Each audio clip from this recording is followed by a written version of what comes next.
14वां अध्याय। अपशकुन देखकर महाराज युधिष्ठिर का शंका करना और अर्जुन का द्वारका से लौटना। सूत जी कहते हैं, स्वजनों से मिलने और पुण्य श्लोक भगवान श्री कृष्ण अब क्या करना चाहते हैं, यह जानने के लिए अर्जुन द्वारका गए हुए थे। कई महीने बीत जाने पर भी अर्जुन वहां से लौटकर नहीं आए। धर्मराज युधिष्ठिर को बड़ी भयंकर अपशकुन दिखने लगे। उन्होंने देखा काल की गति बड़ी विकट हो गई है। जिस समय जो ऋतु होनी चाहिए उस समय वह नहीं होती और उनकी क्रियाएं भी उलट ही होती हैं। लोग बड़े क्रोधी, लोभी और असत्य परायण हो गए हैं। अपने जीवन निर्वाह के लिए लोग पापपूर्ण व्यापार करने लगे हैं।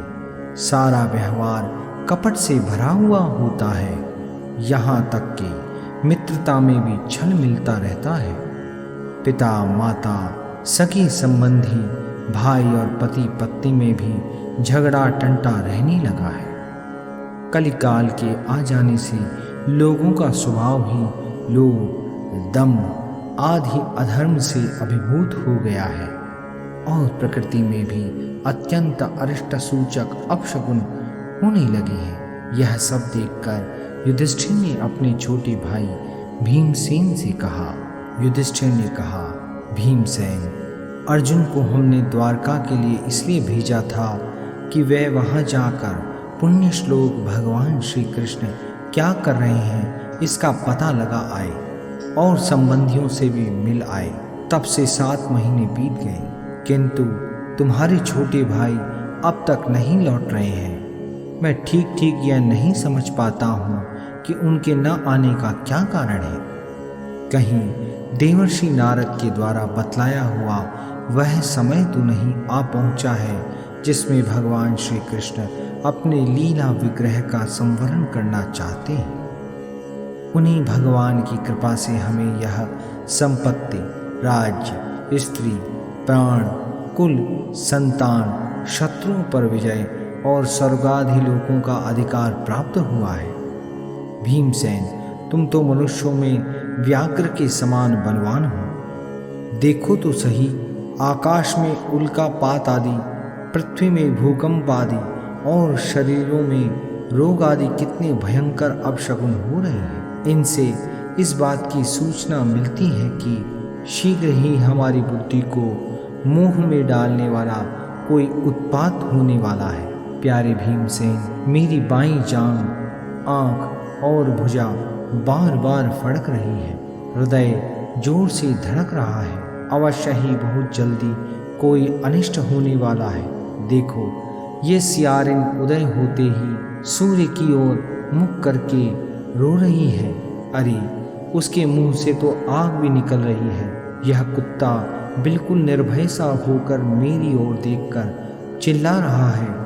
भीमसेन, गौ आदि अच्छे पशु मुझे अपने बाएं करके जाते हैं और गधे आदि बुरे पशु मुझे अपने दाहिने कर देते हैं। मेरे घोड़े आदि वाहन मुझे रोते हुए दिखाई देते हैं। यह मृत्युदूत, पेड़ुकी, उल्लू और उसका प्रतिपक्षी कौवा रात को अपने कर्ण कठोर शब्दों से मेरे मन को कपाते हुए विश्व को सूना कर देना चाहता है। दिशाएं धुंधली हो गई हैं। सूर्य और चंद्रमा के चारों ओर बार बार मंडल बैठते हैं। यह पृथ्वी पहाड़ों के साथ कांप उठती है।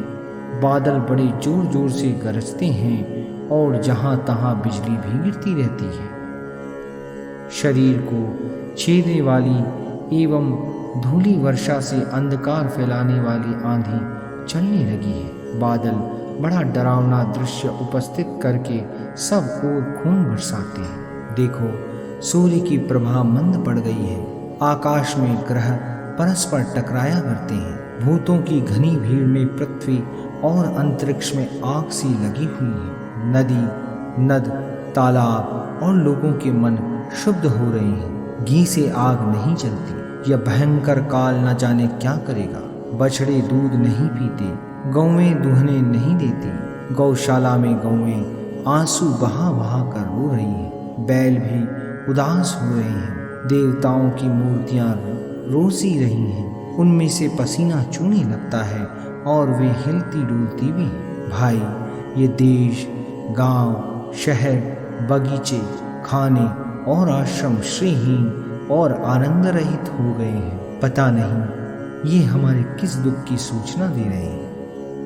इन बड़े बड़े उत्पातों को देखकर मैं तो ऐसा समझता हूँ कि निश्चय ही यह भाग्यहीना भूमि भगवान के उन चरण कमलों से, जिनका सौंदर्य तथा जिनकी ध्वजा वज्र अंकुश आदि विलक्षण चिन्ह और किसी में भी कहीं नहीं है, रहित हो गई है। शौनक जी, राजा युधिष्ठिर इन भयंकर उत्पातों को देखकर मन ही मन चिंतित हो रहे थे कि द्वारका से लौटकर अर्जुन आए। युधिष्ठिर ने देखा अर्जुन इतने आतुर हो रहे हैं जितने पहले कभी नहीं देखे गए थे। मुंह लटका हुआ है, कमल सरीखे नेत्रों से आंसू बह रहे हैं और शरीर में बिल्कुल कांति नहीं है। उनके इस रूप में अपने चरणों में पड़ा देखकर युधिष्ठिर घबरा गए। देवर्षि नारद की बातें याद करके उन्होंने सुहृदयों के सामने ही अर्जुन से पूछा। युधिष्ठिर ने कहा, भाई, द्वारिकापुरी में हमारे स्वजन संबंधी मधु, भोज, दर्शाह, आर, सात्वत, अंधक और वृषणवंशी यादव कुशलता से तो हैं।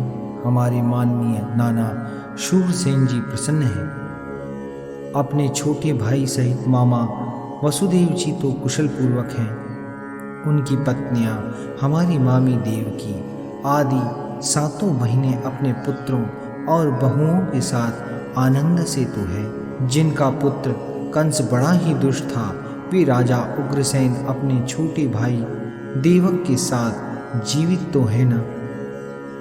ऋदिक, उनके पुत्र कृतवर्मा, अक्रूर, जयंत, गद, सारण तथा शत्रुजित आदि यादव वीर सकुशल है न। यादवों के प्रभु बलराम जी तो आनंद से हैं। वृषणवंश के सर्वश्रेष्ठ महारथी प्रद्युम्न सुख से तो हैं।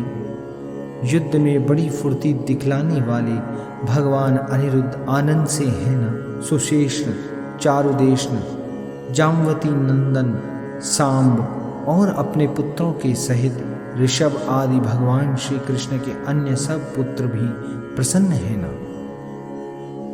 भगवान श्री कृष्ण के सेवक श्रुतदेव, उद्धव आदि और दूसरे सुनंद, नंद आदि प्रधान यदुवंशी जो भगवान श्री कृष्ण और बलराम के बाहुबल से सुरक्षित हैं, सब के सब सकुशल है न। हमसे अत्यंत प्रेम करने वाले वे लोग कभी हमारा कुशल मंगल भी पूछते हैं। भक्तवत्सल ब्राह्मण भक्त भगवान श्री कृष्ण अपने स्वजनों के साथ द्वारका की सुधर्मा सभा में सुखपूर्वक विराजते हैं न।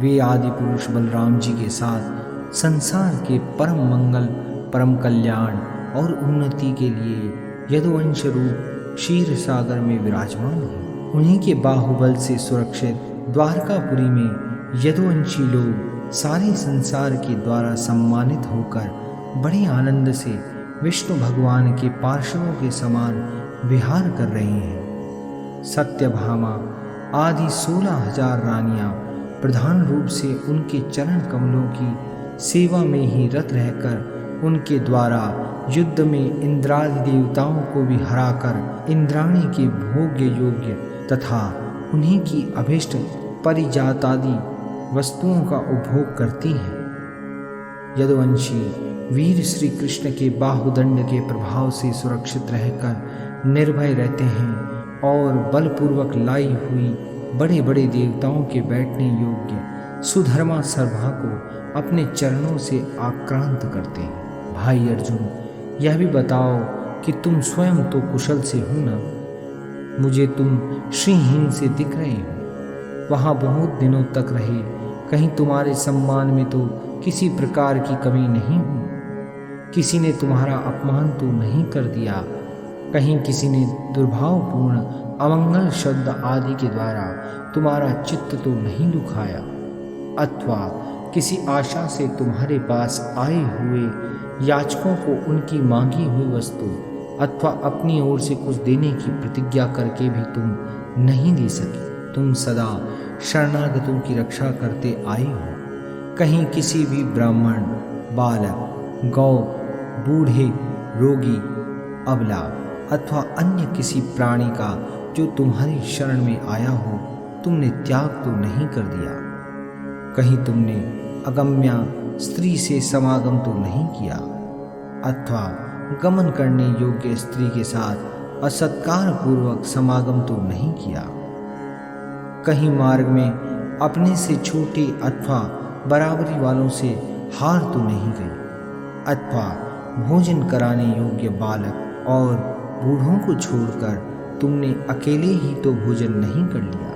मेरा विश्वास है कि तुमने ऐसा कोई निंदित काम तो नहीं किया होगा जो तुम्हारे योग्य ना हो न हो अपने परम प्रियतम अभिन्न हृदय परम सुहृद भगवान श्री कृष्ण से तुम रहित हो गए हो।